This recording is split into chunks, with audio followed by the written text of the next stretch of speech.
Live from the UDC Sports Complex on the campus of the University of the District of Columbia, this is the East Coast Conference Basketball Tournament.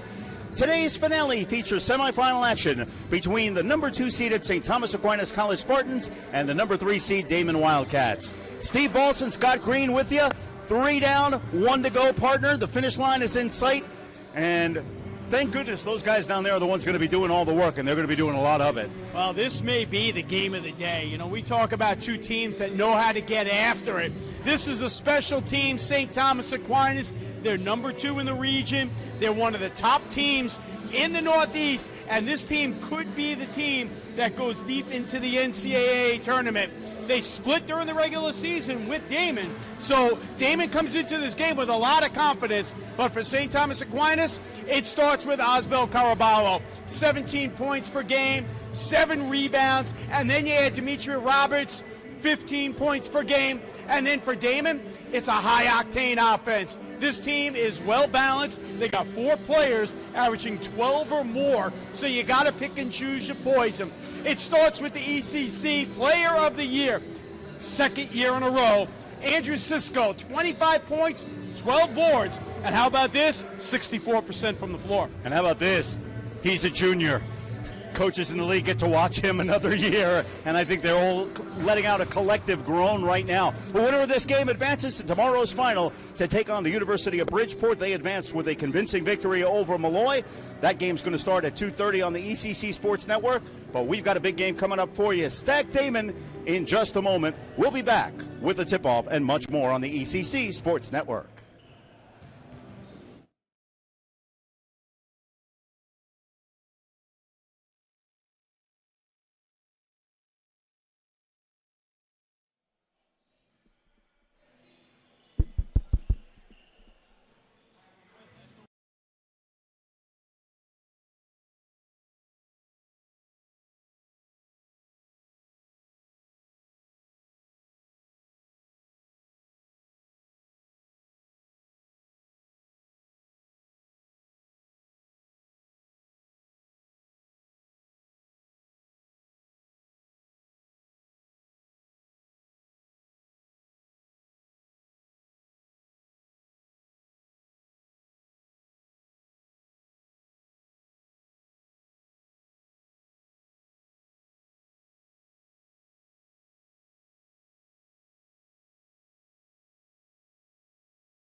And back here high above courtside at the UDC Sports Complex, want to thank Director of Athletics Pat Thomas and everyone here at the University of the District of Columbia.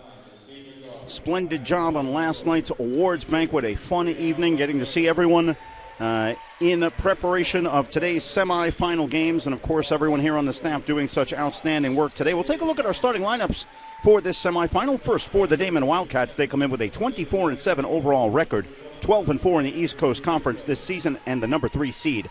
Breon Harris is a 5'9 senior from Niagara Falls. He'll handle a lot of the point duties, averages 13 per contest. Jay Sarkis, energetic player, 6'1", redshirt senior out of Rochester, New York, averages 9 a game. Down to Andrew Sisko, two-time East Coast Conference Player of the Year. He's a 6'9", redshirt junior out of Guilderland, New York, averages 25 points, 11.5 rebounds per contest. Keep an eye on him. You're not going to be able to miss him. Joey Wallace, transfer from Southern Connecticut State University, redshirt senior. Comes in with 12.2 points per game average. He's out of Rochester, New York. And Jeff Redband, one of the best pure shooting guards in the league. He's a redshirt senior standing at 6'7" out of Batavia, New York. And he can play either the guard or the forward slot. Mike McDonald, the coach of the Wildcats in his 4th season. St. Thomas Aquinas now being introduced to the crowd. And we'll give him to you as Dimitri Roberts, starting point guard, first team all-conference selection. 5'8" sophomore out of Mount Vernon, New York. Grant Singleton has really come into his own in his sophomore year. 6-foot sophomore out of Sumter, South Carolina, averages 10.5 per game. Sekou Cisse, a third-team all-conference choice, 6'5" senior out of Harlem, New York. Osbel Caraballo, native of Bolivar, Venezuela. He's a 6'5" sophomore, averages just under 17 per contest. And Kevin Lynch, a big factor in this game for Stack, as he's the big body that's probably going to be guarding Andrew Sisko much of the night. He's a 6'6" junior from Palisades, New York. That's the starting 5 for Tobin Anderson of the St. Thomas Aquinas College Spartans in his 7th year, looking for his 5th straight trip to the NCAA Division II tournament. St. Thomas Aquinas coming in as the number 2 ranked team in the East region of the NCAA. So they are all but assured trip to the regional, regardless of the outcome of this contest or of this weekend. Right now, University of Bridgeport retaining that number 1 slot in the region. And Scott, if a team ever wanted to make a statement that they deserved that top spot, it was the University of Bridgeport in that game against Malloy. What a dominant effort. Oh, without a doubt. You know, that team came out and shot 67% for the game. You know, and I mean, I've never seen shooting like that before, but they definitely made a statement. If you heard our post-game interview with Bakary Kamara, his point was that he felt they had something to prove. Malloy saddled Bridgeport with its only regular season loss. As teams get ready to start things up, St. Thomas Aquinas College as the higher seed, wearing the home Vegas gold uniform, maroon letters and numbers trimmed in yellow. Spartans across the top of the number on front. They're moving from right to left in the first half. The Daemen Wildcats in the road black uniforms is the number 3 seed, with Daemen in script above the numbers on front. Jeff Redband, fall-away jumper from the corner is off. Mentioned Redband, along with probably Nick Corbett, two of the best pure shooting perimeter guards in the league. Left side, Grant Singleton is open for 3. Good. Grant Singleton gets Stack on the board first. Well, Singleton has that ability to knock down the threes. If you're Daemen, you don't want to allow him to knock down shots early. He only shoots exceptionally well once he gets that confidence going. Spartans show a lot of pressure. Wallace on the dish for Sisko. He is coming off a record-setting performance on Wednesday night, and he's on the board early here. You know, you go into the game plan against Daemen, you say, okay, we got to find a way to shut down Sisko. Well, guess what? You better change your game plan because it's really hard to really stop this guy. Nobody's found a way. Cisse with a short jump hook. Wallace starts the other way. Stack with numbers back. Breon Harris hands for Redband. Cisse right in his face. On the switch now, Cisse guarding Harris, who goes to the basket, leans in. Shot is off, and Dimitri Roberts looking to run. Roberts now moves in on Redband, goes to the basket, and a travel is called. Jeff Redband made Dimitri Roberts slow down just enough that he wasn't able to get a clear path to the hole and traveled before he put up the ill-advised shot. Now, Dimitri Roberts, he's made some crazy shots this year. You know, he's one of those guys that has that uncanny ability to make things happen. He's matched up with Jay Sarkis. Demeanor-wise, they're about as different as two players could be. Sarkis is an energy guy for this Daemen squad. Sisko backs his way in. Fall away from 10 is good. And you look what they did to Sisko. They backed him on the block, and then they cheated to the center. So once he inside pivots, they're pinching, and he still takes the double team. Sisko had 45 points and 15 rebounds in Wednesday night's win. Cisse for 3, that's short. Harris looking to run. Redband, Sarkis, right corner 3. Good. Jay Sarkis, his first points of the game, and Daemen is on top by 4. Both teams are coming out firing tonight, and They were sitting here earlier watching Bridgeport play, and they know what's at stake, and they would love to have the opportunity to stick around another night and come back and take on Bridgeport. Canaballo off the curl. Cisco got a hand on the shot, but a late whistle and a foul called as Mike McDonald is chatting with referee Mel Chedham, our officiating crew today. Veteran crew, Robert Barker, Mel Chedham, and Brandon Williams, the three men in stripes.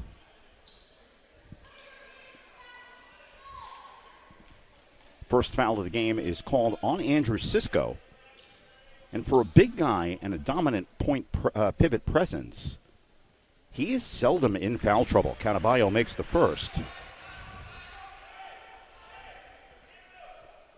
Canaballo just under 17 points per game average.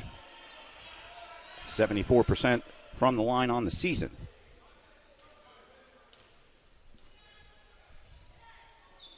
Little hitch on the second foul shot. It's good.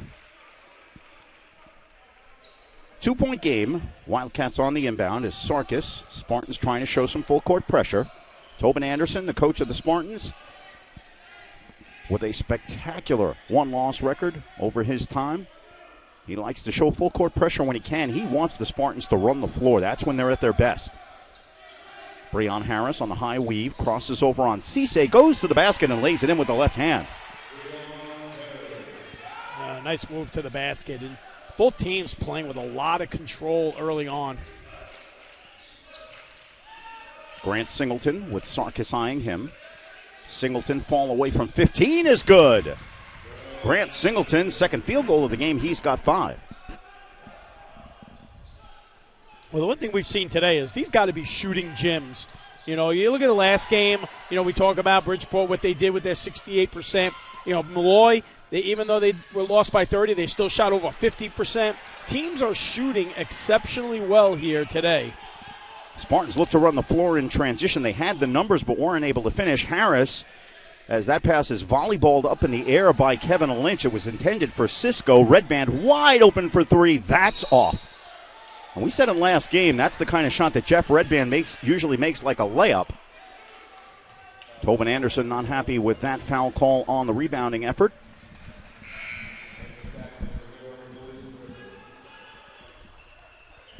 Foul was on Sekou Cisse. That's his first. Avante Gilbert set to come in for St. Thomas Aquinas. Cisse and Singleton get a rest. Lou Griffith is in for the first time for St. Thomas Aquinas. Left corner, Harris, fall away 3 is short. Might have been deflected. Griffith hands off for Canaballo. Canaballo slices in the lane. Beautiful spin move from goes glass.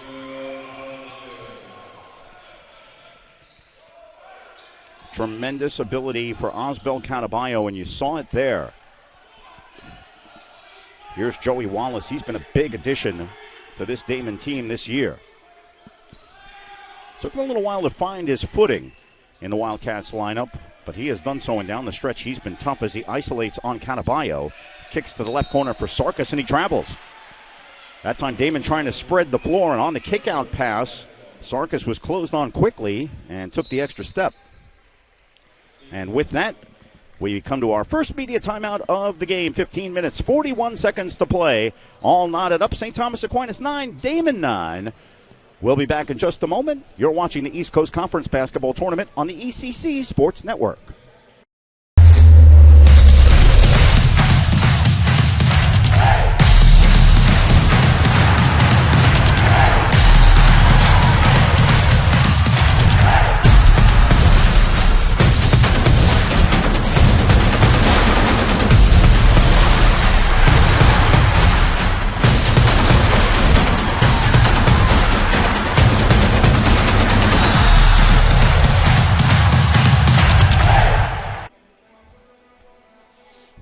Tobin Anderson chatting with his St. Thomas Aquinas College Spartans. Stack with a 25-7 record thus far this year after going 26-7 a year ago. St. Thomas Aquinas making a run all the way to the NCAA regional final against St. Anselm College. Before St. Anselm came away with the victory and advanced to the Elite Eight. St. A's with a victory today in the Northeast 10. to capture that championship. So that's 1 seed locked in. Of course, as we mentioned on the women's side, it also depends on what happens in the other conferences. And in the CACC, which also awards an automatic bid to the tournament champion, Jefferson University, used to be Philadelphia College of Textiles and Science, and Philadelphia U. Now Thomas Jefferson, they came up with a huge win against Wilmington today, 39-point victory, 100-61. Well, I don't think there's anyone better than Herb McGee. You know, what a legend. Canaballo stops in traffic in the double team. Roberts, nice shake and bake move, looks for help. He's fouled on the backside, embellishes a little bit, and draws the call on Breon Harris.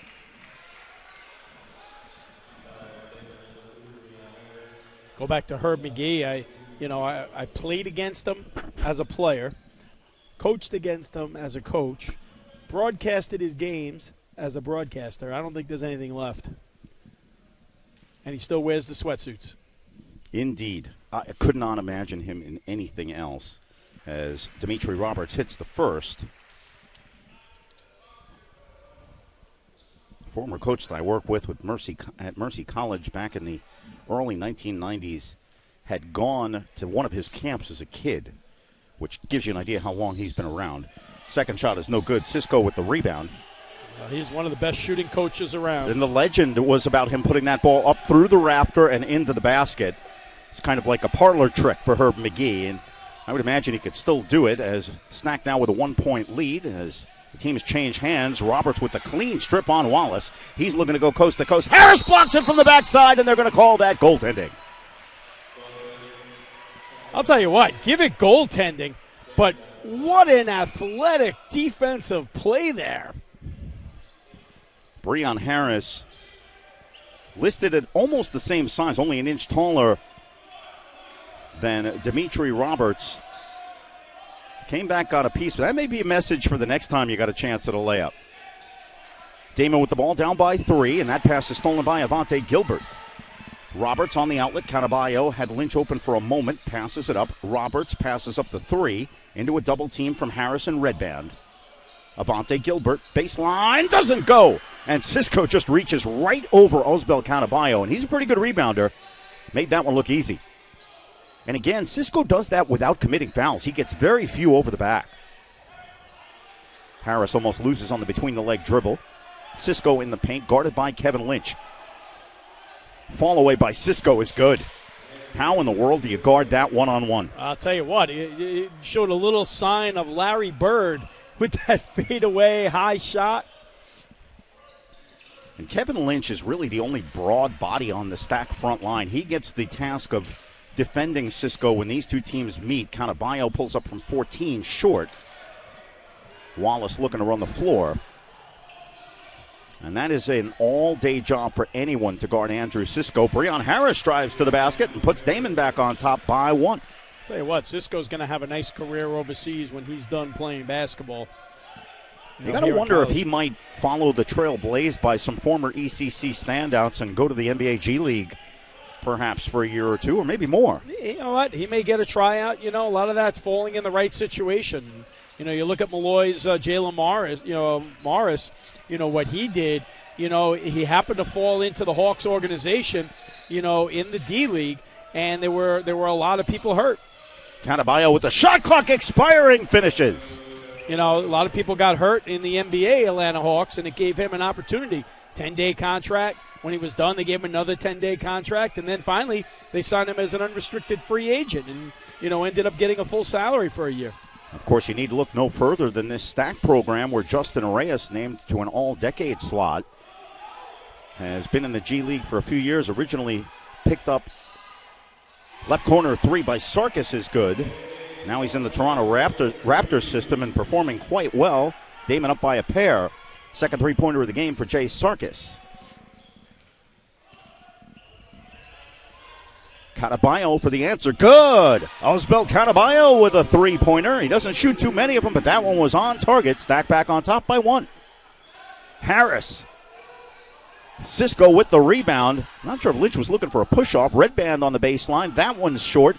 And on the box out, Canaballo boxed out his own teammate and tipped it over to Avante Gilbert. finally finds Dimitri Roberts. Roberts pops the three. Good! Dimitri Roberts with a stop-and-fire three-pointer. Stacked by 4, largest lead of the game. Well, you know, we said this was going to be a great game between these two teams who split during the regular season. And, you know, you could see it. You could see the way this game is going already. Breon Harris with Dimitri Roberts guarding him. Harris moves around Roberts to the basket, and it rims out.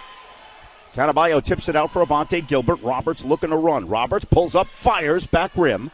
Wallace with the rebound, clears out Cataballo, who's behind the play. Daemen has a 5-on-4 advantage.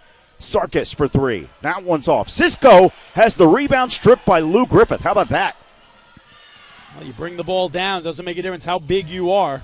Cataballo forces that up with the right hand. He looks a little gassed right now as Joey Wallace looks to run. Great tempo here in the first half. Wallace forces it to Cisco, who lays it in. You can see why it might have taken Joey Wallace a little time to get used to that. All you have to do is throw the ball up anywhere in the vicinity of the basket, and there's at least a fair to middle chance that Andrew Cisco is going to find a way to corral it. Oh, without a doubt. 2-point lead for St. Thomas Aquinas. We approach the midway point of half number 1. Roberts beats Harris off the dribble, hands off for Griffith, guarded by Sarkis. Griffith, Cataballo ducks under, it doesn't get the roll. Second tough layup attempt, missed in a row by Cataballo. Griffith steps in, and the block is called, and that's a good foul, a good call, as Breon Harris changed his body angle at the last second, and Roberts did the time warp, jump step to the right, and that's a foul on him. That brings us to a media timeout on the floor. 10 minutes, 27 seconds to play in the first half. We got a good one going on. St. Thomas Aquinas 20, Daemen 18. We'll be back in just a moment. You're watching the ECC basketball tournament on the ECC Sports Network. Finally got me, Ben. What's that, Rick? The Clark Street crater, the mother of all potholes. For decades, it's tormented the people of this town. They try to fill it, but it always returns. Got me good. But you know State Farm's got you, too. You ain't nothing! Are you trash talking a pothole? Yeah. Yeah, I am. Go with the one that's here to help life go right. Call State Farm agent Jim Von Iff at 718-899-8985 today. 10 minutes, 27 seconds to play in the first half. Steve Balson, Scott Green with you. Glad you could join us on semifinal Saturday here in the East Coast Conference Basketball Tournament. St. Thomas Aquinas on top of Daemen by a pair. And Scott, so far this game has certainly lived up to its billing. Oh, without a doubt. We said this was going to be a tight one. And, you know, they match up so well together. You know, I don't think they're going to – State Stack has an answer for Cisco, but, you know, this is a team that can get up and down the floor. And I really feel that St. Thomas Aquinas, this is a special team that has the ability, if they can get through this Daemen team tonight, gives themselves a really good chance to compete with Bridgeport tomorrow. You know, and these are the two best teams considered right now, if you look at the regional rankings, in the Northeast. Again, Bridgeport 1, Stack 2. Daemen is 7. So this game becomes extremely important to them as they pursue postseason hopes. As they come out of the timeout with Tajman Holt handling the ball, gives it to Sarkis. Sarkis side by Brandon Smith, left side. Fed on the baseline, lean in for the layup is Ryan Bradley. So Bradley ties the score at 20. Singleton back on the floor for St. Thomas Aquinas. Jamar Sudan making his first appearance. May have gotten away with changing pivot feet there. Right side, Singleton. Stack keeping the ball outside. Kicked off for Gilbert. Doesn't handle cleanly. I'm sorry, that's Kobe Opoku. Handed for Cisse with 7 on the shot clock. In the corner, stutter step. Sudan's floater is short. Opoku battles for the rebound. Kobe Opoku, not a lot of meat on those bones, but he certainly had a lot of strength for that carom. Brandon Smith is the shot clock back inside 10. Singleton with 5. Singleton spreads the floor. He's blocked by Ryan Bradley. The redshirt freshman cut off that lane in a hurry. That shot's backward. Spartans looking to run. Here's Cisse. Cisse hands it off for Opoku. Opoku to the basket for the finish. I don't think there's a better team than Stack when you get into transition basketball. Sudan with the layup and the foul. after the steal by Grant Singleton. And Scott, that's a great point, because very much like the University of Bridgeport, if there's one thing this stack team excels at is the ability to put up points in a hurry, and you saw it right there. Because they have tremendous defense, and when you're able to turn defensive transition into offensive transition, you have that ability to finish. Mike McDonald going deep into his rotation. Ryan Salzberg taking the floor as Joey Wallace will get a rest. The foul was on Kyle Harris. That's number 1 on him. 3 team fouls on the Wildcats, 2 on the Spartans. Sudan does not complete the three-point play.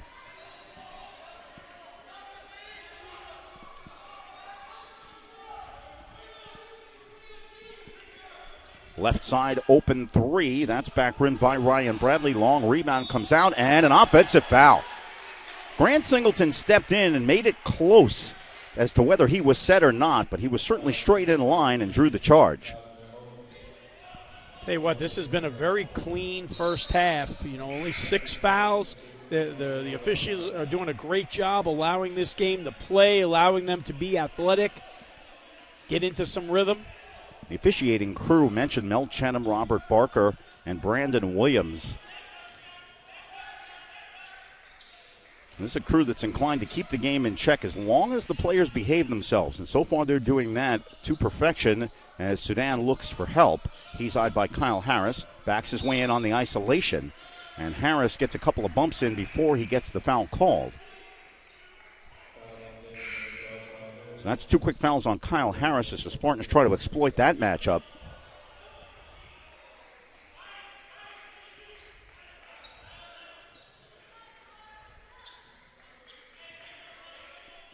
Grant Singleton on the baseline inbound. Shot clock at 20 as Osbel Canabayo moves on Cisco. And goes glass and finishes it. Canabayo strong from the left side. He's got 11 points early on. Ball got lost in the further reaches of the UDC Sports Complex. Beautiful building. Nice campus, nice atmosphere. And a great way to finish an exciting day of postseason basketball as Breon Harris now back in. Andrew Cisco well away from the basket. Handed off to Tajman Holt. Harris kicks it off. Right corner 3 is off by Salzberg. Snack looking to run. Numbers back for the Wildcats, but he threads the needle. Cisse misses, but the rebound is put up and in by Jamar Sudan. One of the things I love about Stack is the way they trail the play on a break. They give themselves so many opportunities. They don't take for granted that the layup's going to be made. And they've put a couple buckets in for that tonight. Breon Harris getting some room and hitting the 14-foot jumper. Gets it back to a 6-point game.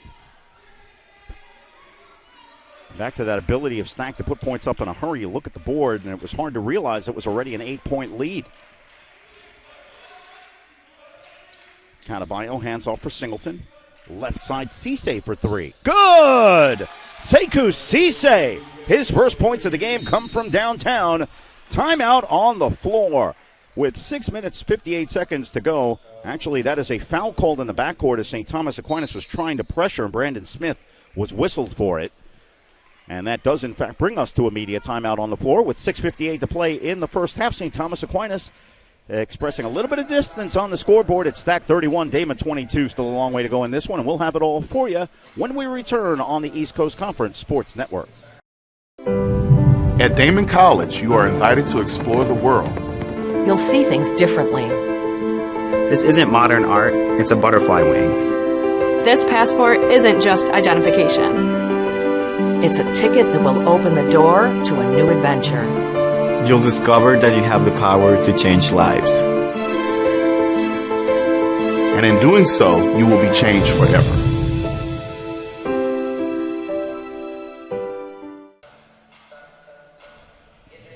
Mike McDonald in front of the bench, administering instructions to his Daemen Wildcats, trailing by 9. St. Thomas Aquinas has executed well thus far. Scott, what do you think each team needs to do as they come out of this break? Well, I think St. Thomas Aquinas has done a really good job neutralizing Cisco today. And, he's got his 8 points. I know for most people you say, okay, well, 8 points, that's a good first half. But for a guy averaging 25 points a game, you really are doing a very good job of keeping him at bay and, also kind of keeping him off the glass.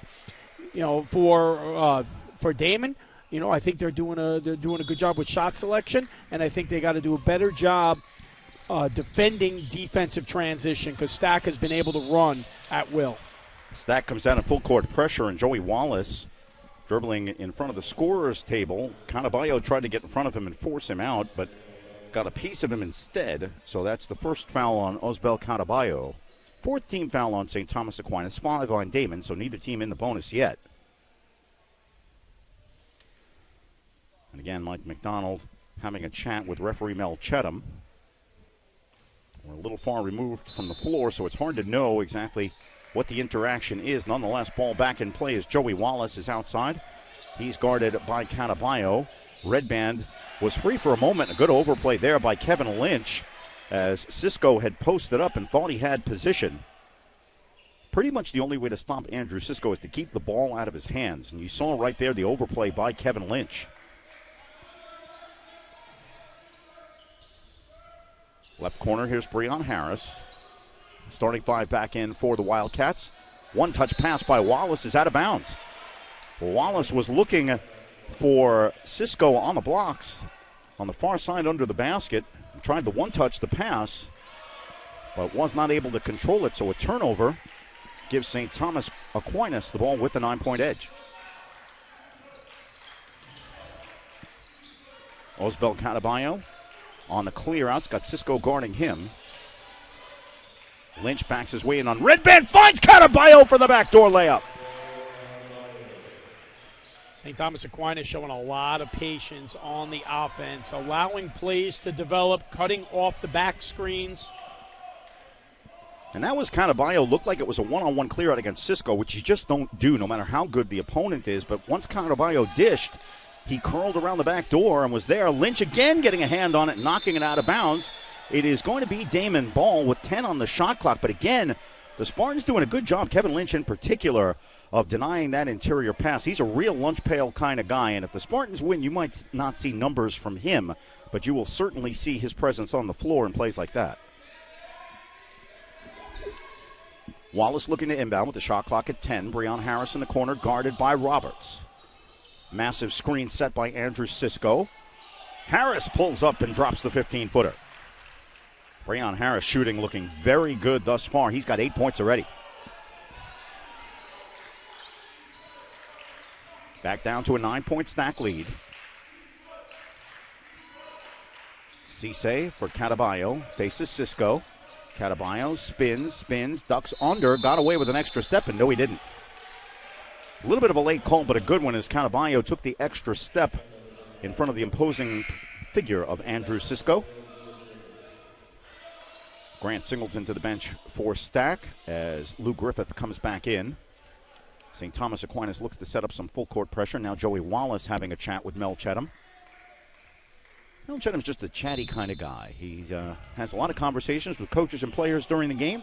Just checking to see their dinner reservations and any plans for going out in the neighborhood after the game. Andrew Cisco takes the feed from Wallace. Cisco spins, fires, and misses. And that's what they got to continue doing. Force him to shoot the ball in traffic. And a moving screen as Cisse tried to pick Breon Harris and rolled off it too quickly. So an offensive foul called on Sekou Cisse. That's number 2 on him. Hey, I like Coach Anderson's energy on the sidelines over there. He coaches every possession. He coaches possessions that aren't there. Yeah. Tobin Anderson. He's the offensive and defensive coordinator. Studies every microsecond of film he can get his hands on. You're talking about a basketball person through and through. That's Tobin Anderson, and what he has done for this Stack men's basketball program is amazing. Cisco is called for the push-off.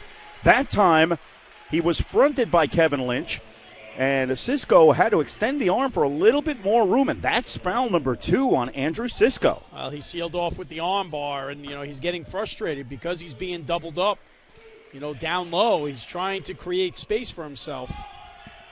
There are not a lot of bigs in the league that can really match up with Andrew Cisco. Maybe Brian Griffin from Mercy College who didn't make it here. That ball was saved by Red Band, but right in the hands of Cataballo. 15 first-half points for Osbel Cataballo.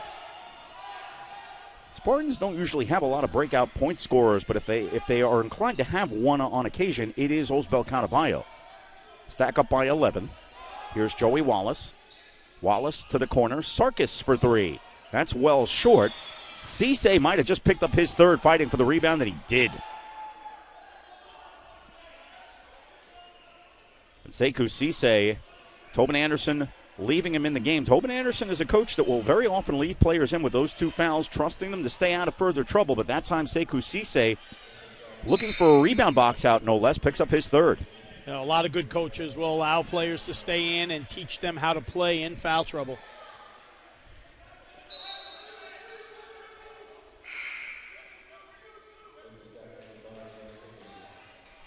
Well, Andrew Sisko gets a rest from Mike McDonald.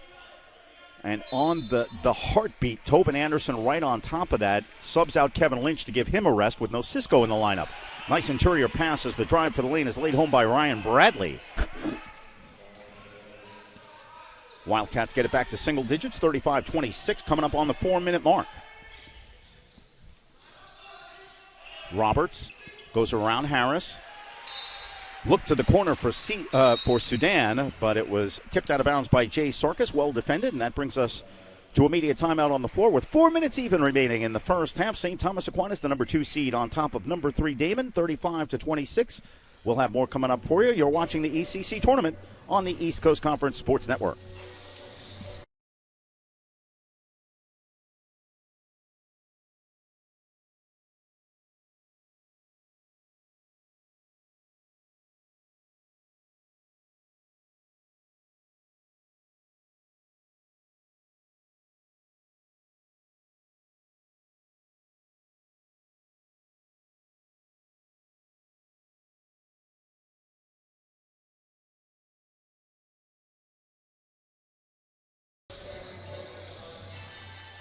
Four minutes even to play in the first half at the UDC Sports Complex.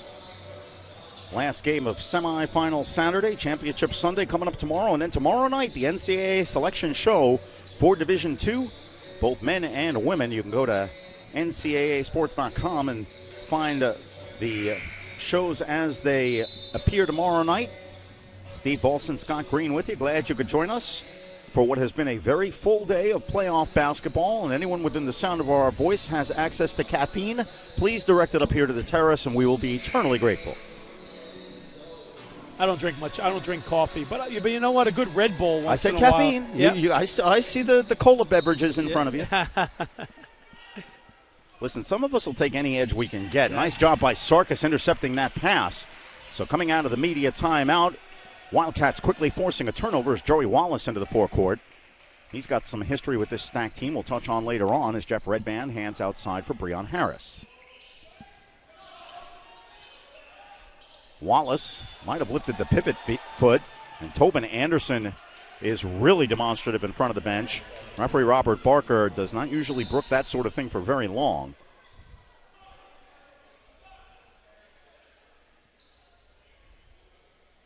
Joey Wallace to the line now, as that's the 7th foul on St. Thomas Aquinas. It's the first on Dimitri Roberts. Wallace looking for his first point of the game, and he has it. Shoots 72% from the line. You think Coach Anderson's having an effect on the ref, or is he kind of pacifying him a little bit over there? They're having some words. Well, knowing the personalities involved, Tobin Anderson's going to say his piece, sometimes more demonstratively than others. Robert Barker's only going to take just so much from anyone. Same with Mel Cheatham. And I think the coaches know just about how much rope they have. Singleton for three. Good. Grant Singleton, his second of the game. He's got 8.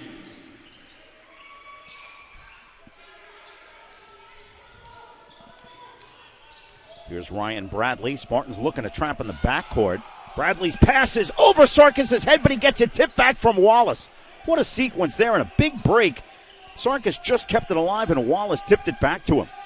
See now if the Wildcats can take advantage. Harris loses it on the way in, deflected off his leg by Cataballo. Turnover by Daemen. Daemen's going to need to pick up that defense, continue this on different possessions. The lead is really blown up to 10 now, and they're going to have to get some stops. The Wildcats are not playing badly, but you felt like that might have been a momentum possession. They were fortunate to have kept the ball and still came up empty. Catabayo moving on Redband, jump stop in the lane, high off the glass, and puts it in. That's a tough matchup for Jeff Redband as Catabayo 17 first-half points. Again, the winner of this game plays the University of Bridgeport at 2:30 tomorrow afternoon for the East Coast Conference Championship and an automatic bid to the NCAA tournament. Jamar Sudan overplays on the blocks and comes up with the steal. Daemen really trying to pound the inside position, and the Spartans are just collapsing and coming away with the ball, denying those opportunities. Roberts' wild shot as he goes to the deck. Roberts late getting back as Bradley kicks it out left side for Sarkis. Redband back for Sarkis. Foul line jumper, good. Jay Sarkis on the board. He's got 8 points. And Mike McDonald is going to use a timeout with 2 minutes even to play in the first half. St. Thomas Aquinas holding on to that 10-point lead. It's Stack 40, Daemen 30. You're watching the East Coast Conference Tournament on the ECC Sports Network. You get to make a lot of different choices and become a leader, and that's what Stack has definitely helped me to do. The environment here really helped me to develop my character, my confidence, my individuality. The college has been very supportive as a student and athlete. We play on a field that minor league professional baseball players play at. It's incredible. In classes, Stack really encourages students to work together and grow together. There's an opportunity for everybody here. Stack is a great school. Everybody should come. St. Thomas Aquinas coming in as the number 2 seed, holding a 10-point lead over Daemen. And Scott, both teams shooting the ball pretty well thus far. The difference perhaps has been the perimeter shooting, the three-point shot from St. Thomas Aquinas. Yeah, they've been able to knock down shots. I'm just more impressed with their ability to get up and down the floor, and with 3 for 5 from three-point range. And this is a team that doesn't solely rely on the long-distance shot. Griffith with the miss, but Jamar Sudan, boy, he has been impressive tonight. He stepped out of bounds as he went for the rebound. Now, Jamar Sudan's an interesting case. He started the season, and he was projected to be a starter on this stacked team. Missed some time in the middle of the season and never really got his rhythm back. But there's another part to the story that we're going to pick up in a moment. As Breon Harris tries to get it back to single digits. Cisco, of course, Lynch, his shadow, right back in the game. Cisco wipes out Griffith moving through the lane. Sarkis from beyond the elbow. Hit, ladies, foul, hits the hoop and the basket. I don't know how he finished that shot, because he got clobbered on the arm, and just a lot of concentration.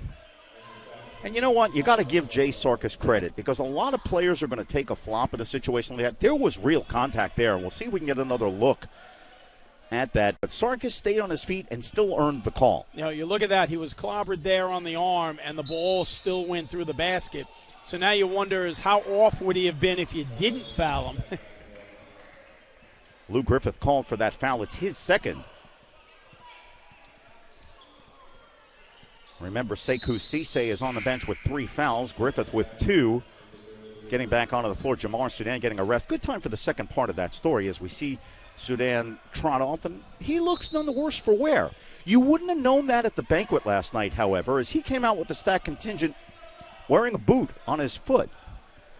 And it looked for all the world as though he wasn't going to be able to play this weekend. Now, Sudan may not have been the player for anyone to key on necessarily. You wonder if there was some gamesmanship, or maybe he was fighting through it as Catabayo with the reverse layup. Tobin Anderson calls his use it or lose it 32nd timeout with 1:09 to play in the first half. Teams trading baskets. It remains a 10-point St. Thomas Aquinas lead. And Jamar Sudan has been an important part of this first half surge for St. Thomas Aquinas.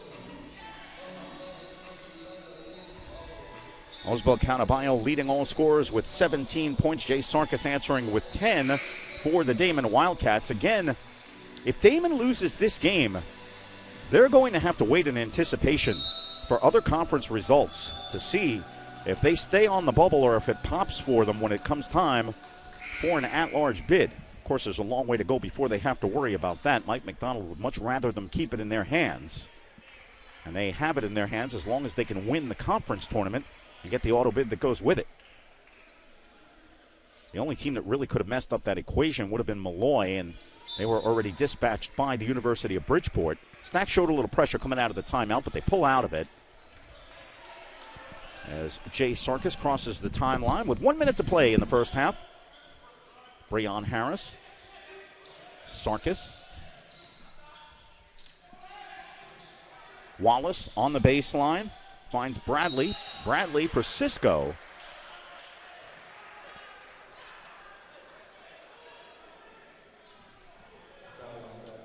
Foul was on Kevin Lynch. It's a matchup we've seen over the last couple of seasons. Kevin Lynch being tagged with trying to keep Andrew Cisco from being a monster. That's not an easy thing to do. Generally, anyone who plays against Cisco is going to end up in foul trouble, and that's only the first on Lynch. 9th team foul on St. Thomas Aquinas as Cisco makes the first. Of course, the other thing that makes him the player of the year is his shooting from the charity stripe, 74% on the season, and that's tremendous for a big. He can shoot the three, he can shoot inside. There's no easy way to play him, and he's going to come to the bench with 50 seconds to play in the first half. So Mike McDonald recognizing that Cisco with those two fouls, not wanting to risk a third on the defensive end. St. Thomas Aquinas up by 8 with the ball. Lou Griffith, cross court for Singleton. About a 19-second difference between shot and game clock, and Lou Griffith would not have been able to catch that if he was 6'8" instead of 5'8". So again, Daemen forcing St. Thomas Aquinas to make the tough cross-court pass, and that time it wasn't executed cleanly, and the Wildcats have a chance to trim this deficit further before they enter the locker room. Jeff Redband getting a rest as Andrew Cisco for the offensive side checks back in.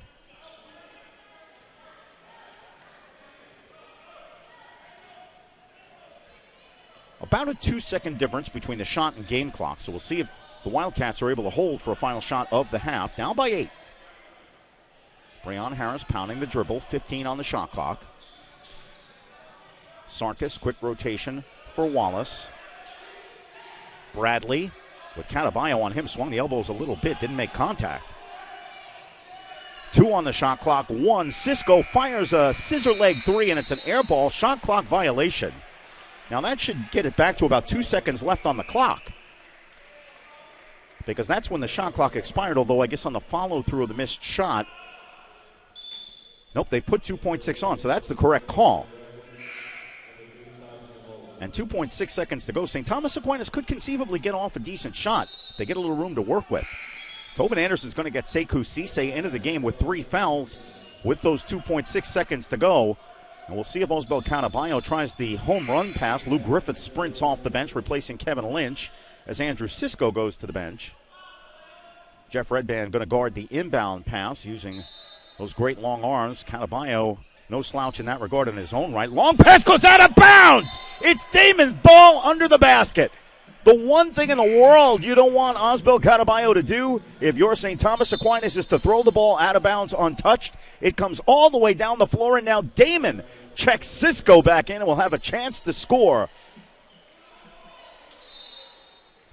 Now the officials confer, Mel Chedham and Robert Barker, and I'm not sure what there is to confer about, because that was not near touching anyone on the floor. So if all stands as it should, there'll be a baseline inbound. No time elapsed off the clock. That's what's going on here. Because the ball went out of bounds untouched, no time elapsed off the clock. You cannot sub out and back into a game without time elapsing. And that's a great catch and a great call by this veteran officiating crew. So Andrew Cisco not able to come back in on this set because no time elapsed. That will give them one less weapon to work with. There's still a lot on the floor as Wallace looks to inbound, finds Harris, backs up, fall away 3. That one's off, and Griffith claims the rebound, and that ends the first half of play. An exciting one here at UDC as the number 2 seed St. Thomas Aquinas College Spartans lead the number 3 Daemen Wildcats by a score of 42-34. A lot more action coming up for you. But right now, we're going to look to send it back downstairs to my partner, Scott Green. He's with the coach of St. Thomas Aquinas, Tobin Anderson. Coach, great first half. Good basketball. You got the lead a little bit early. How pleased are you with your team's performance in the first half? First of all, great game by both teams. Really well played game. Both teams are scoring a little bit. We played well. We played really hard. I thought our bench played very well. I thought our guys did a nice job sharing the ball. But we got a long ways to go here. They're a very good team. Cisco is a problem for us, so we got a long ways to go. Cisco, you held him to a modest 10 points in the first half. But what have you been able to do to neutralize him a bit? We got some big guys inside who can body him a little bit, are pretty physical. And he's made some tough shots. So if he makes tough shots, we'll live on those. But they're going to force feed him the second half. We got to do a good job of our guards pressure the ball and making him uncomfortable. Thanks, Coach. No problem. Yeah. Scott Green with Tobin Anderson, the head coach of the St. Thomas Aquinas College Spartans, who go into the halftime locker room holding an 8-point lead. Stack 42, Daemen 34. Winner advances to play top seed Bridgeport tomorrow right here at 2:30. And again, as part of the NCAA Basketball Showcase, that game is going to be carried on ESPN3. You can check into eccsports.org and catch all the action. We're going to step aside at halftime with St. Thomas Aquinas on top. You're watching the East Coast Conference Basketball Tournament on the ECC Sports Network. Hey, Atlanta. The NCAA Division II and Division III National Championships are tipping off in the ATL. High stakes meet sizzling action as college basketball's best face off in the finals. So come see who will raise their game and who will raise the trophy. The NCAA D2 and D3 National Championships, free on Sunday, April 5th. Bring your ATL game. Visit ncaa.com/Final Four to learn more.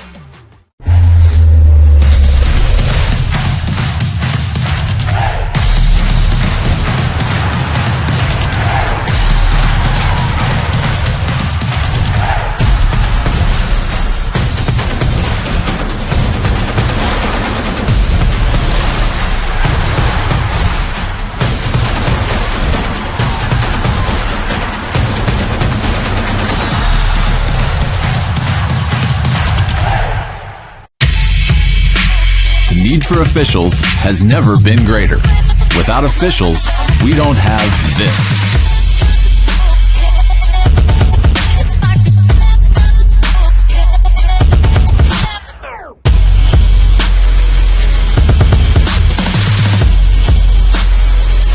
Make the right call. Become an official at highschoolofficials.com.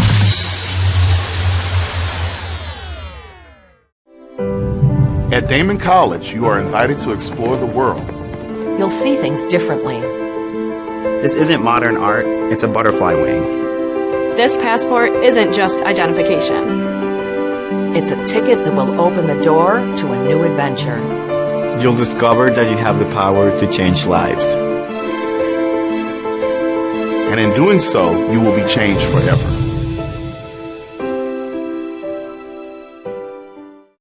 Being a champion takes more than talent, more than the perfect pass, more than using your head. Being a champion takes the spirit to always push harder, the ability to overcome any hurdle, and the fire to be the best. Welcome to Division II, where the pursuit is yours to create. And the question isn't, can you do it? It's, will you?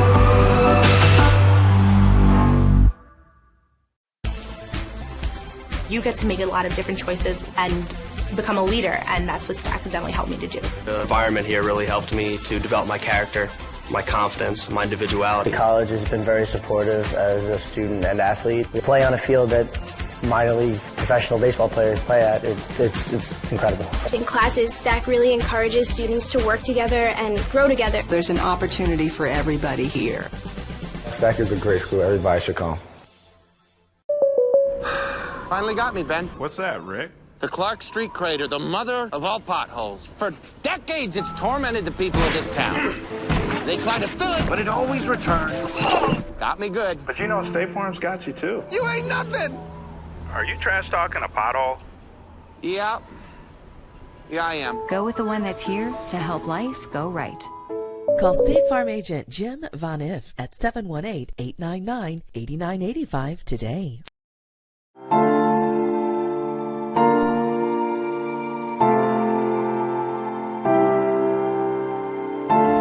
lot from him, and we've probably learned more from him than he's learned from us.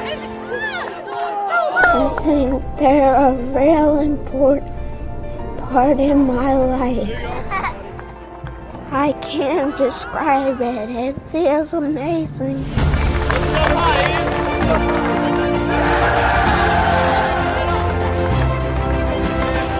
Team Impact is a national nonprofit that connects kids living with serious and chronic illness with college athletic teams, forming lifelong bonds and life-changing outcomes.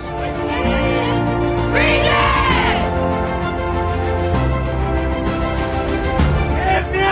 it! Break it!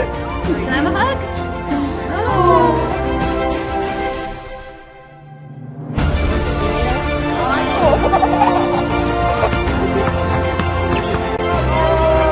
What's your favorite subject? Math.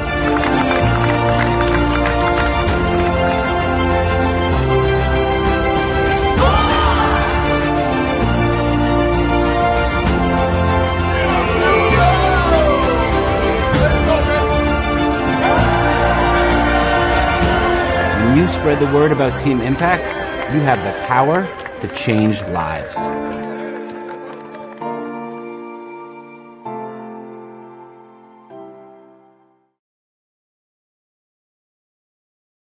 Baseball for me just kind of was the glue that kept my family together. I feel like I don't know what it was that drew me in, but after I started playing for a while and started seeing some early success as a little kid, to see how much it meant to my parents to see me play the game and try to make a difference was really what fueled me to keep playing and stay competitive.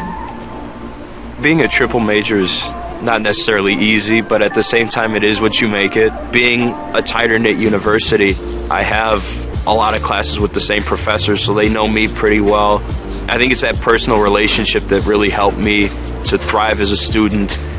I was able to come here and get my triple major, as well as play a super high level of baseball against some of the best players in the country. There's a lot of options here in Division II with a lot of great ball players and a lot of great people, and they make sure that they give you every opportunity to succeed on and off the field.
Halftime at the UDC Sports Complex. Last semifinal of the day sees St. Thomas Aquinas leading Daemen by a score of 42-34. We're going to send it back to my partner Scott Green and the coach of the Daemen Wildcats, Mike McDonald. Coach, great first half of basketball. What kind of adjustments are you going to look to make in the second half? Well, I thought we played hard. I didn't think we played real smart. We turned it over too much, and we lost guys. You think about it, I could pick about 6 points off turnovers that they had that just gave them, easy baskets. So we've got to try and take care of the basketball better. We got to execute offense a little bit better, and we got to get Andrew Sisko going and Jeff Redband. What are you going to do to try to get Andrew Sisko the ball a little bit more? He had modest 10 points. He's going to get his, but how can you get him the ball a little bit more? Well, we got to keep getting the ball inside. We got to keep running some offense to be able to get it in and then play off his passing. Good luck second half. Thank you very much, Scott Green and Mike McDonald, the coach of the Daemen Wildcats. Fourth straight year that all four of these same teams, Bridgeport, Malloy, St. Thomas Aquinas, and Daemen, have been in the East Coast Conference Tournament Final Four. And that's a testament to tremendous program building. And Mike McDonald has done a tremendous job, each coach making a respective fashion statement. He does so with his turtlenecks often, or long sleeve polo shirts. Tobin Anderson, resplendent in a jacket and tie, but just wait till things start picking up. That tie goes by the wayside in a hurry as we take a look at our scoring leaders at halftime. For the Wildcats at Daemen College, Jay Sarkis and Andrew Sisko, 10 points apiece, 8 for Breon Harris, 4 for Ryan Bradley, and 2 for Joey Wallace. Worth mentioning, as you heard Coach McDonald point out, Jeff Redband held scoreless in the first half. He averages just under 13 a game, so that's a big missing offensive threat for the Wildcats. For St. Thomas Aquinas, Osbel Cataballo was pretty dominant, 17 first half points. Dimitri Roberts and Grant Singleton with 8 each, Jamar Sudan with 4, Sekou Cisse with 3, Kobe Apoku with 2, and that rounds out the scoring for St. Thomas Aquinas. Kevin Lynch had no points on the board, but he has had a big role in this game guarding Andrew Sisko. And again, if you missed it earlier, Andrew Sisko helped his team get here with a 47.15 rebound performance on Wednesday night. So holding him to 10.5, that might not be impressive for a lot of people, but give Kevin Lynch a lot of credit for his work in the first half, especially denying those entry passes. Yeah, and when I spoke to Coach at halftime, he said, we got to run our offense a little bit better. We got to get some better ball movement and look to dump it down to inside to him. And, and I keep using the term modest 10 points. I mean, he's a guy averaging 25 points per game. If you were to say, am I going to hold it in 10 points, you're going to be leading at halftime. And Sisko with 2 fouls to boot. Sekou Cisse, the only player on either team with 3 fouls. Sisko and Harris have 2 each for the Wildcats. Lou Griffith also has 2 for Stack as Cisse has the ball. St. Thomas Aquinas in the Vegas gold uniforms, Daemen in black. Roberts kicks to the corner. Cisse stutter steps, 10 on the shot clock. Joey Wallace steps in and comes away with the steal. Numbers back for Stack. Singleton does the flyby, and Wallace with the left-hand layup. Nice anticipation there by Joey Wallace stepping into the passing lane. So Stack had the first possession of the half, but it's Daemen who comes away with the points, making it a 6-point lead. Osbel Cataballo, quick answer. He's now got 19. Stack answers right back. Daemen had an early 4-point lead in this contest. St. Thomas Aquinas jumped on top by as many as a dozen. For the most part, it stayed in that 8 to 10-point range for basically the last 10 minutes of the first half. Wallace crosses over, spins on Cataballo. Floater is short. Sisko inside, gets the rebound, gets the hoop, and gets the foul. Well, that's what we just talked about, trying to get Sisko the basketball a little bit more, and that was their emphasis at halftime, to figure out ways that you're going to get it to your big, prolific scorer, and didn't take long for them to figure that out. That time it was Sisko getting himself into the mix with an offensive rebound, but he doesn't convert the 3-point play. Sisko now 2 of 3 at the line. First miss from the stripe for the Wildcats tonight. Backdoor feed, Roberts from Cataballo for the layup. What a look by Dimitri Roberts, finding the seam. Terrific timing play by St. Thomas Aquinas. Harris pulls back and fires a 3. Well off the mark with a man in his face. And Cisco reaches between traffic. Referee Mel Chedham on the baseline calling this a jump ball. It's kind of an interesting call because he might not have been able to see who tapped it out, but he didn't ask for help either. Ends up Daemen ball on the alternating possessions, and Stack opened the half. 20 on the shot clock. Sarkis, left elbow floater. That one's off Cisse. Cisse dribbling through traffic. Almost lost it twice as Breon Harris harassed him. Catabayo moves on to Wallace, looks to jump stop, and a foul is called. Thought that might be a travel on Catabayo on the jump stop as he looked for the baseline pass to Kevin Lynch. That's a play the Spartans like to run, as to have Lynch coming in from the flank, and that time it was well defended by the Wildcats. Instead, Wallace is called for the foul. It's number 1 on him. Singleton for 3. That one's off. Catabayo tries to tip it up, and he's fouled on the rebound. Well, Grant Singleton missing the wide open three-pointer, but the Spartans forcing the foul with the inside rebound position. It's called on Jay Sarkis. That's number 1 on him. 2 team fouls quickly on the Wildcats. Mentioned the fashion statements of the respective coaches. Tobin Anderson has already doffed the jacket. Alley-oop try on the inbound. Cisse catches, was too far away for the jam, but he floats it home. You see his elevation, though. He didn't jam it, but you saw how high he is. And that jumping ability has made for some impressive slam dunks this season. Wallace, guarded by Catabayo, pulls up from 12. Floater is deflected short, but Cisco is there to clean it up and put it home. Second offensive rebound basket for Andrew Cisco here in the second half.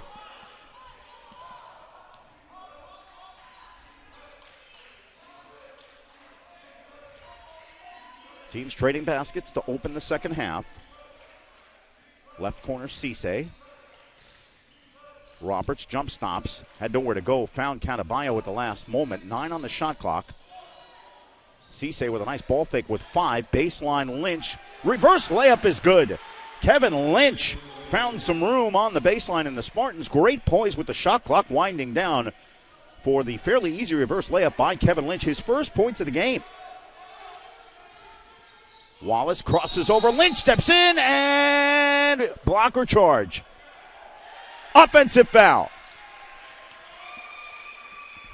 Lynch got there right in a heartbeat at the right time, absorbed full contact and drew the charge. And that's 2 quick fouls on Joey Wallace here in the second half.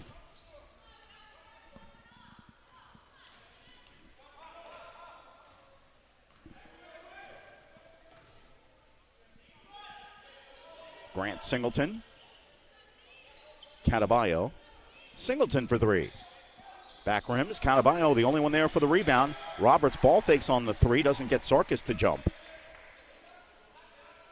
Great ball movement by St. Thomas Aquinas. Cisse for Catabayo from 10. Glass and good. Nice soft touch off the glass. We talked about him in the open, what he can do. 23 for Catabayo. Wallace loses it on the way in. Stack with numbers. Cisse hands it off for Roberts for the easy layup. And such an unselfish play by Cisse. He was point-blank range, gave it up for an easy layup. Timeout on the floor. St. Thomas Aquinas with its biggest lead of the night. Stack 54, Daemen 14. With that timeout, we're going to step aside and take a brief timeout ourselves. St. Thomas Aquinas on top. You're watching the ECC basketball tournament on the ECC Sports Network.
Rim and out. Wallace looking to run.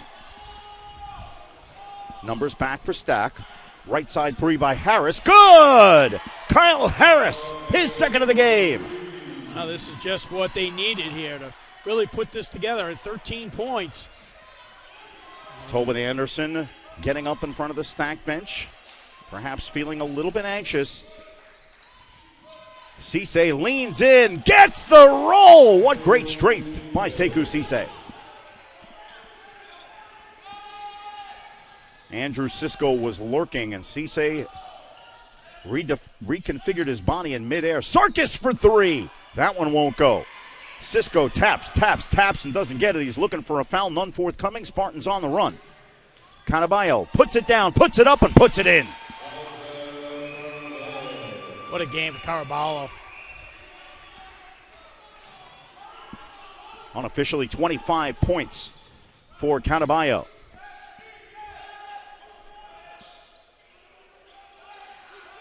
Daemen had a little momentum. They look up at the scoreboard and still down by 17. Make it 15 on the driving layup by Tajman Holt. First points of the game for the redshirt sophomore. Now Daemen showing some full court pressure as we near the midway point of the second half. And St. Thomas Aquinas with a 15-point lead.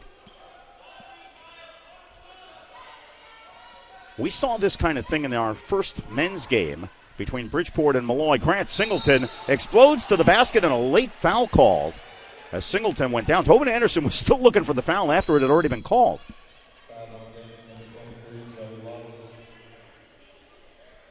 And Joey Wallace is called for the foul, and that gives us a chance to step aside. 9 minutes, 54 seconds to play in half number 2. St. Thomas Aquinas on top of Daemen 67-52.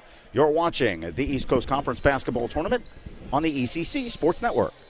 On my team, I thrive to work as hard as I can. I mean, whatever you do on the field, there's a positive correlation to whatever else you do, be it personal relationships, homework, the way you carry yourself. I've changed since I got to King University. It's really helped me to develop as a leader. I think it's honestly the best thing that's ever happened.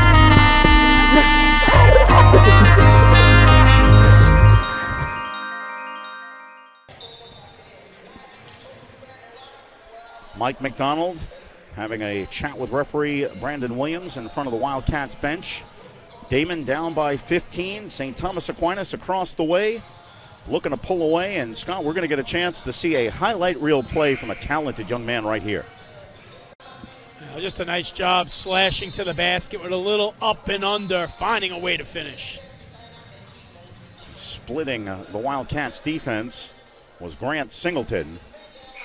He's had 13 points in this game in his sophomore year, really coming into his own for St. Thomas Aquinas. Stack losing just one senior off this team, and that's Sekou Cisse. So if opposing coaches are not at all happy thinking about the prospect of having to stop Andrew Sisko for one more year, they'll go pretty much everybody wearing a gold jersey except Sekou Cisse, and they'll be back next season. What a great feeling for Anderson, Coach Anderson, when you look at your roster and think about what you have, and he always brings in some great talent that'll be able to mold the new talent and keep the system going. And what he's been able to do is find players like Justin Reyes, like Chaz Watler, who was also an all-decade selection by D2 East Hoops, Singleton getting a rest. And they're players that are really Division I caliber players, but for whatever reason were passed up. They may have been injured during the scouting season. Tobin Anderson's got a lot of connections in the sport of basketball. And if a player's talented, he's willing to take a chance on him. And Osbel Canaballo is a great example of that. Redband for three, good! Jeff Redband with a three-pointer, his first of the game, his first points. It's a 14-point St. Thomas Aquinas lead. Brandon Smith is eyed by Kyle Harris. Roberts picks up the dribble. Right corner, Smith. 8 on the shot clock. Smith fall-away jumper is short. Andrew Sisko easily claims the rebound. That's number 13 for him. Breon Harris holds out. Redband for three. That one's off. Roberts goes to the deck, and A timeout is called by St. Thomas Aquinas. Tobin Anderson had the hands up in the air. And again, we're a little far removed. I thought that Roberts might have slid out of bounds with that ball. He did, and I think that was the argument there. And referee Brandon Williams was right there. Instead, a timeout is called. 30-second timeout for St. Thomas Aquinas with 9:03 to go. And, you know, we saw in our last game where the University of Bridgeport opened up on Malloy pretty early. And I think the big difference in that game, Scott, was that you just never had a feeling that Malloy had the guns to come back on Bridgeport in that game. They were so in sync and they were so good and so deep. St. Thomas Aquinas knows that there's still a ton of talent on this Daemen Wildcats team. Yeah, you know, you look at shooting percentage, and we talked about it earlier, what the levels of percentages that all the teams have been shooting here at UDC. And, you know, St. Thomas Aquinas at 62% from the floor for the game. So, you know, them as well. I mean, between them and Bridgeport today, just some terrific shooting. Jamar Sudan, Andrew Sisko getting a chant from referee Mel Chetham. Refs have pretty much let him play today. Only 7 fouls total here in the second half, 11 minutes in. 3 on Stack, 4 on Daemen. Yeah, we talk about the good job that St. Thomas Aquinas has done on Cisco. And, you know, maybe not his typical game, but here he is at 18 and 12. Yeah, and you just know he is one of those special kind of players that's just going to get his. It's just the way it is. Dimitri Roberts holds the dribble outside. Off the high screen by Opoku and Cisco. Well, you don't have to get a big piece of somebody if you're Andrew Cisco. And, again, a big size disparity between Cisco and Dimitri Roberts as the big fella's called for his third. 5th team foul on Daemen.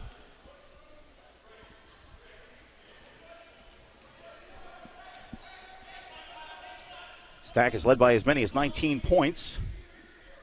Daemen still within reach now with a 14-point deficit. Shot clock at 8. Roberts pulls up for 3. Back rim, long rebound, pulled down by Kyle Harris. Harris outlets for Wallace. Wallace, cross court for Redband, and Redband traveled.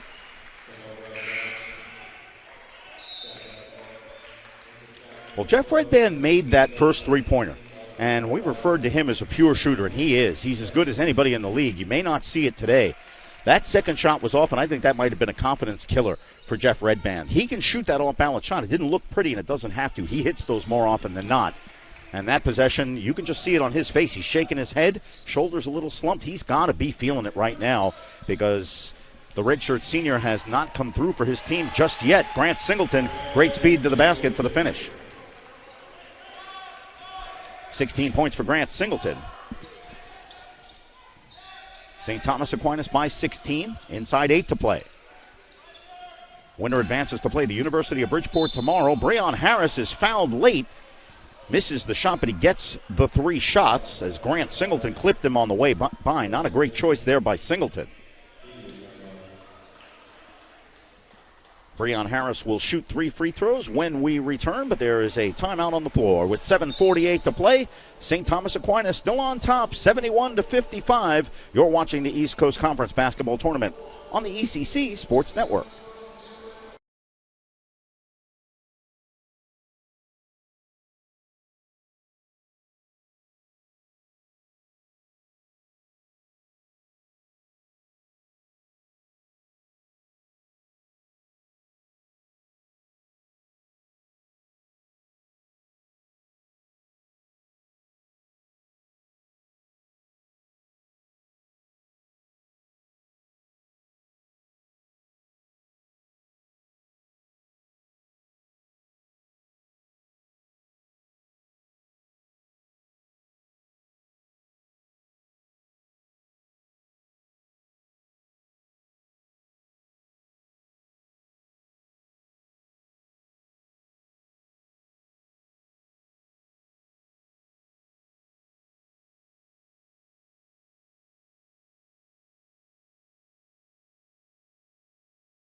7:48 to play in the second half. Steve Balson, Scott Green, as day turns into night.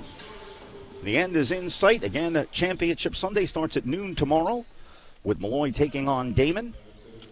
The winner of this game faces the University of Bridgeport. Right now, Stack on top by a 71-55 margin as Breon Harris steps to the line for 3 shots. First foul shots of the day for Harris. 2 more coming. Harris looking to get into double figures, and he does.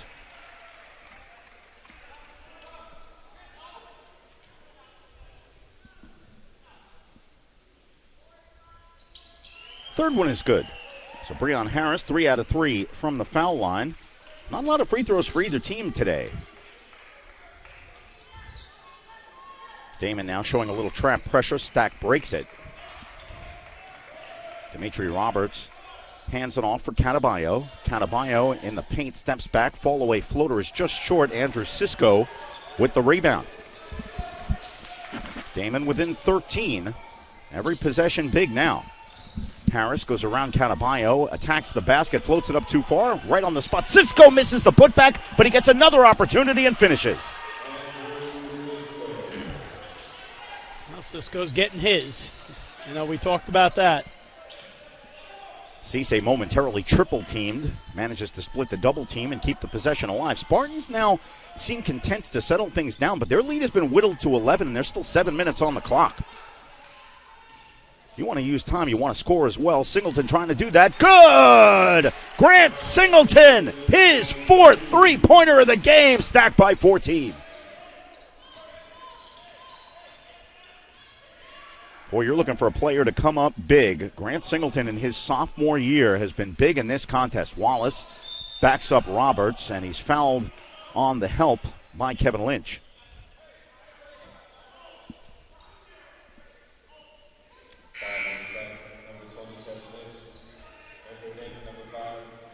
Third foul on Kevin Lynch. 5 team fouls each way. So Wildcats will inbound on the baseline. Joey Wallace getting tied up with Osbel Cataballo. Mentioned there's a little history between Wallace and Stack. When he was at Southern Connecticut State, first time St. Thomas Aquinas went to the NCAA tournament, Stack eliminated the Owls on a last-second buzzer beater by Chaz Watler, and Wallace got involved in a little altercation with Justin Reyes after the game, and that has fostered some bad blood between the teams. I think it's just added a little intensity. Not seeing either team play at odds as Wallace misses a 3, and Sisko, that time, was just a one-man rebounding machine. Kevin Lynch did everything short of untying his shoelaces and still picked up the foul.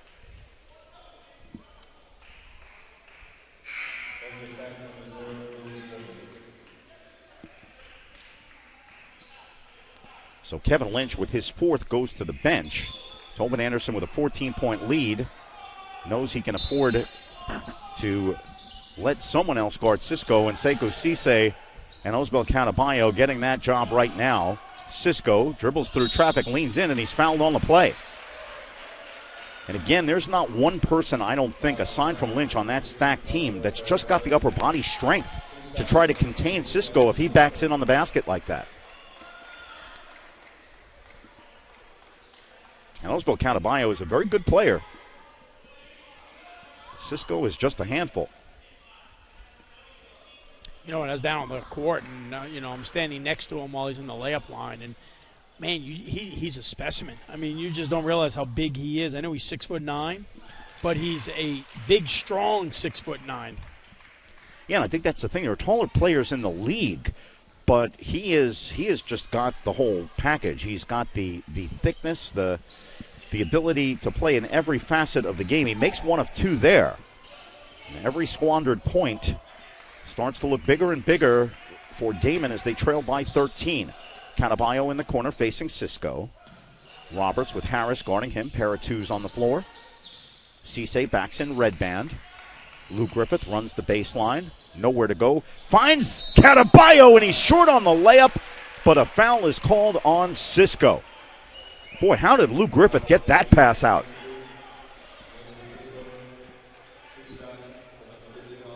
That's foul number 4 on Andrew Sisko. With 5:56 to go, you might see some offense-defense substituting from Michael McDonald, but hard to imagine Daemen overcoming a double-digit deficit without Cisco on the floor. Cataballo makes the first.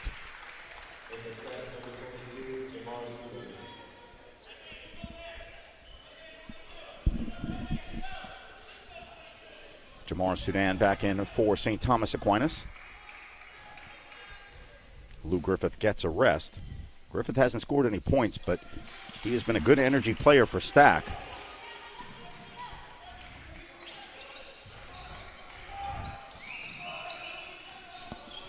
Cataballo makes the pair. Stack's lead back up to 15. Jay Sarkis wide open for three. Good. Jay Sarkis, that's one player you don't want to leave alone that long. His third three-pointer of the game, 13 points. Well, Daemen still continues to stick around. 12-point game, 5.5 to go, and Sudan is wrapped up and fouled.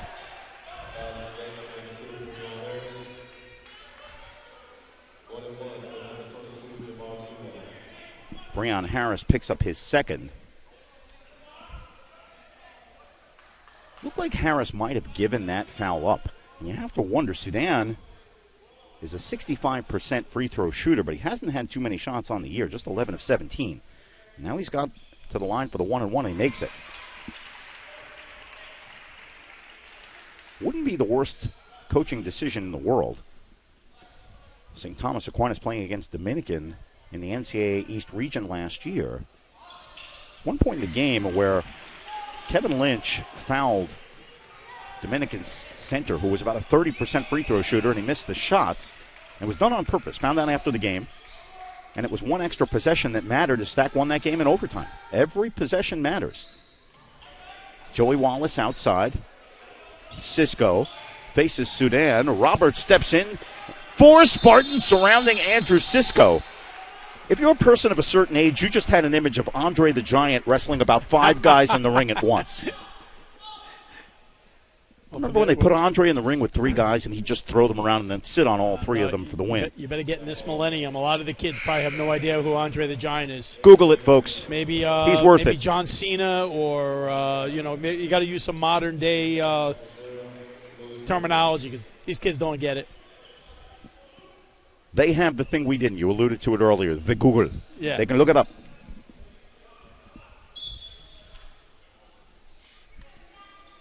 But Cisco in general reminds me of that kind of person because Andre the Giant was just unreally bigger than the people he was in there with. And Cisco, again, has that kind of presence. Now, he's on the bench with those 4 fouls for the defensive possession. So Mike McDonald going to try to get him in and out of this game, I'm sure. St. Thomas Aquinas now with a 14-point lead inside 5 minutes to go. Content to take some time off the floor, and if they can score as well, they'll have the best of all worlds. That shot is rejected by Ryan Bradley as Dimitri Roberts tried to attack the hole. 3 on the shot clock. Still plenty of time to get a good look at the hoop for Stack. Alley-oop attempt put up and in by Sekou Cisse. Full marks to St. Thomas Aquinas. Every time you've had a feeling that Daemen was ready to make its run, St. Thomas Aquinas has answered. Red Band steps through traffic. His floater with the left hand rolls around and falls. 5 points for Jeff Redband. Timeout taken by Mike McDonald and the Daemen Wildcats with 4:18 to play. St. Thomas Aquinas looking for its 5th trip to the final in the last 7 seasons. And they are just 4:18 away as we take a look at McDonald trying to implore his Wildcats. Again, I think we've seen some good energy from Daemen in this second half. St. Thomas Aquinas has just been there to match it basket for basket. Yeah, they really haven't been able to get over that 13, 14-point hump. Sometimes you get into the single digits, you feel you're in striking distance, but it just seems like as much as sometimes Daemen threatens, it doesn't feel like St. Thomas Aquinas is in any jeopardy of giving up, relinquishing this lead. And again, it's a stacked team that has been to the NCAA tournament each of the past 4 years. It's a tried and tested squad in the postseason. They won the regional championship, went to the Elite Eight, Last year they made it to the regional finals. And Tobin Anderson has his team right now ranked number 2 in the East region. And they could be making a trip to the University of Bridgeport next weekend. As Bridgeport, the number 1 seed in the region right now, they're in tomorrow's final against the winner of this contest.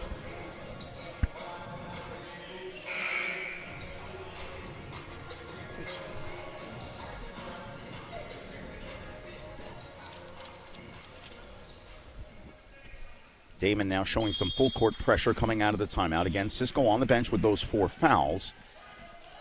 Be sure to see him in on the next offensive possession. Singleton gets tripped up, loses the ball. Harris kicks to the corner for Wallace. Wallace spins in traffic and is released for the layup. Turnover and a basket for Daemen. Inside 4 to go. Stack breaks the pressure. Cisse, cross court. Griffith passes up the open 3. Finds Cataballo inside. He's blocked, but he's fouled. Boy, Lou Griffith will normally take that 3. He has not been really much in the offensive flow of the game, but that time he handed it off to Cataballo, and that was either going to be a jam or a foul. There's no pulling it out or stalling here. They're going to just continue to look to attack. Breon Harris called for his 3rd. It's the 8th team foul, and Cataballo now will shoot 2.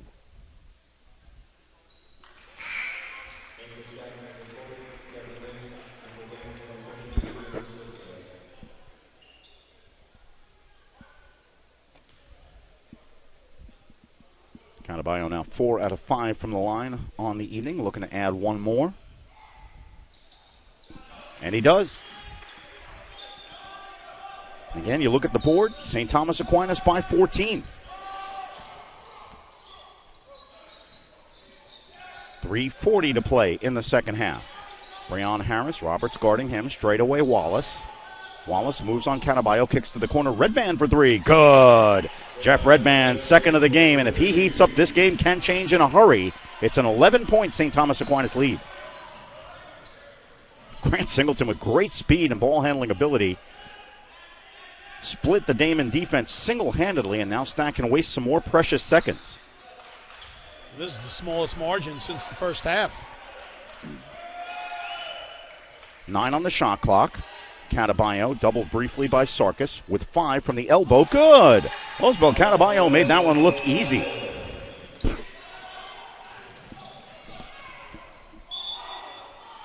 Wallace is fouled by Cisse, and that will, I believe, spell an end to Cisse's night. Maybe that's his.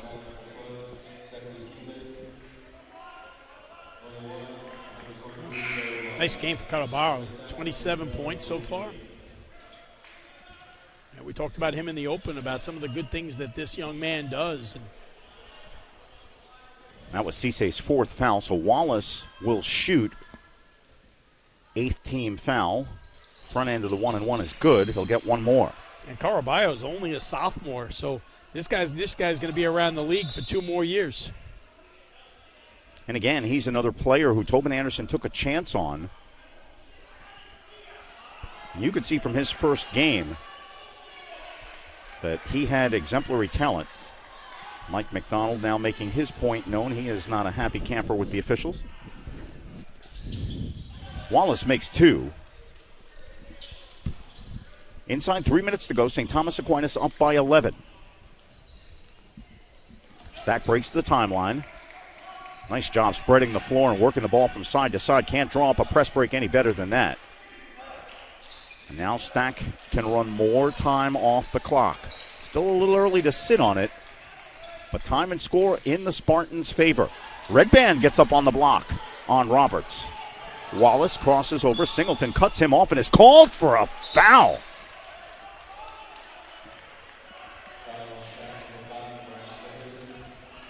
So Grant Singleton picks up his 2nd. It's the 9th on St. Thomas Aquinas.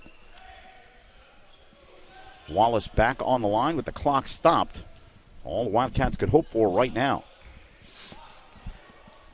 They have 1 timeout left. St. Thomas Aquinas with 2. Wallace again drains the front end.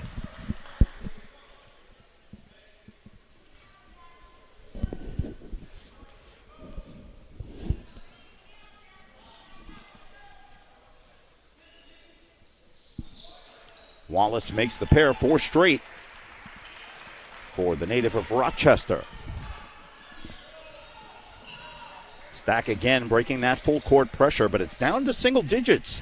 84-75, 3-possession game with still 2:15 to go. And the Spartans have been using time on these last few possessions, but not really been getting good looks at the end of it. Daemen tries to claw its way back into this game. Roberts crosses over, goes around Cisco, blocked from the backside by Red Band. Wildcats on the run. Red Band, Harris for 3, short. Singleton with the rebound, dribbles through traffic, Stack with numbers 3-on-2. Outlet is in front of Griffith that hit the referee and stayed in play. Cisse with the follow from Catabayo. St. Thomas Aquinas with a huge break. That ball looked like it was going out of bounds, and it hit referee Brandon Williams and stayed in play. Now it's an 11-point game with 1:34 to go. Cisco to the line for 2. Still a 3-possession game with 1.5 to go if he makes both ends. Makes the first. The Stack's going to have to make some free throws down the stretch. No question about that. UDC. Looking at the scoreboard, and it's late in a very long day. Daemen not playing. No, that was another thing. Neither UDC team made it. And Mike Riley's team, boy, they were a tough team. They took Stack to overtime the last weekend of the regular season, but missed out on a tiebreaker. A couple of tough overtime losses as Stack breaks the pressure inside 1.5 to go. It is a 3-possession game. Well, if you call Daemen guest, then you know we're going to really have to worry about you. Yeah, well, Guest has 18 fouls, so they have one more to give in the 1-and-1. As Roberts comes off the high screen by Catabayo. Griffith pulls it out with 3 with 2. 3-point attempt, good! Lou Griffith with a 3-pointer. That may be the last bullet. Red Band backs off Cisse. Offensive foul.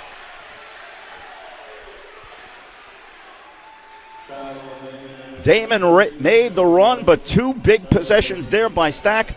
Lou Griffith mentioned earlier that NCAA tournament semifinal last year against Dominican College that went to overtime. It was Lou Griffith on a catch-and-fire 3 in the last seconds that sent that game to overtime, which Stack won. So Griffith, even when he's not scoring, is always there for the big play. He's an energy player off the bench, and right now he's got some big points in this one as Singleton splits the defense. Daemen not fouling. Cisse on the reverse layup. It's good. 40 seconds to go. St. Thomas Aquinas is going to go back to the East Coast Conference Finals. And Dimitri Roberts might have complained a lot more if the score was a little different. As he reached in, got a piece of the ball, and apparently got a piece of Joey Wallace. Once again, this Daemen team came in as a bubble team. They were ranked number 7 in the NCAA East region. But with St. Anselm winning the Northeast 10, and Dominican and Jefferson looking likely to face each other in the finals of the CACC tomorrow, that should give Daemen an at-large berth. Wallace misses the first. Andrew Cisco getting taken out of the lineup as he gets a nice hand from the Daemen faithful in attendance. 23 points for Cisco. About half of his 47 in Wednesday night's victory. Not enough today. Says something for the ability of a young man, however, when you can say we held him to 23 points. Second foul shot is good. Substitutions coming in now. Chris Luke for Daemen. Jeff Redband getting a seat. Joey Wallace getting a seat. New faces on the floor. Ryan Salzberg, we saw briefly earlier. Ziv Boston. Chris Luke. And Ryan Bradley. 4-second difference between the shot clock and game clock, and Stack's going to just hold it up and put up a shot as Devontae Jameson pounds the dribble. 15 to go. Stack 91, Daemen 78. Well, Bridgeport put up 115 and Stack put up 91. Shot clock expires, so the game is not over. That's a shot clock violation. 4 seconds to go. And that is going to do it as Daemen brings it inbounds. The final score from the UDC Sports Complex. St. Thomas Aquinas, the number 2 seed, 91. Number 3, Daemen, 78. St. Thomas Aquinas now 24-5 on the season. Daemen falling to 25-7. They will watch the Selection Sunday show on the NCAA website tomorrow night, knowing that they've got a pretty good chance to see their name pulled out. St. Thomas Aquinas will get back to the hotel room with a really quick turnaround. They're going to be back here at 2:30 tomorrow afternoon to take on Mike Rowan, the ECC Coach of the Year, and the University of Bridgeport Purple Knights. Those two teams combined tonight for over 200 points. That could be a scoring battle tomorrow in the conference final. On the floor, see there, Dr. Margaret Fitzpatrick, the college president at St. Thomas Aquinas, made the trip and congratulating her team. And right now, we're going to send it back down to courtside for Scott Green with Osbel Cataballo, the player of the game. Osbel, what a game tonight. You guys were able to pull this one out early on. What was the difference in this one? Now we just came prepared to play hard. Like my mentality the whole game was like, come here, stay in the game, under control. Because usually I'm always like in foul trouble. So I was like, if I can stay in the game, I can make something happen, and that's what we did. Terrific game today. 27 points. How'd you make it so easy? It's just practice, man. Like practice. I don't really care about the points. I'm just glad we got the win, and we got to get one more tomorrow. So now tomorrow you play Bridgeport. You got a chance to see them play. They shot 70% today against a very tough Malloy team. What does this team need to do to pull out an ECC championship tomorrow? Like I said, we just got to play hard and give it our best shot. Good luck tomorrow. Thank you, sir. And thank you very much, Scott Green and Osbel Cataballo, the player of the game for the St. Thomas Aquinas College Spartans, who defeat the Daemen Wildcats 91-78. So the final matchups for Championship Sunday in the ECC are now all set. On the women's side, it'll be number 2 Daemen taking on number 4 Malloy. On the men's side, it'll be the top two as number 1 Bridgeport and number 2 Stack square off. Those teams have a lot of postseason history against one another. Every game has been outstanding, and tomorrow should be no exception. And we hope you'll tune in. Again, that's part of the NCAA Basketball Showcase. So that'll be carried by ESPN3. Action starting with the Women's Championship at noon and the men at 2:30 p.m. I want to thank everyone again here at the University of the District of Columbia for showing us such great hospitality, not just today, but for the past few days since we've all been on hand. A long Saturday and an exciting one as 4 teams advance to tomorrow's final. And that's going to do it for us. I want to thank my partner, Scott Green, for a very long and exhausting day, but we made it through. Everyone with the East Coast Conference office. And, of course, thank you for watching. Again, the final score of tonight's final game, St. Thomas Aquinas 91, Daemen 78. Until next time, this is Steve Balson for my partner, Scott Green, saying so long from our nation's capital.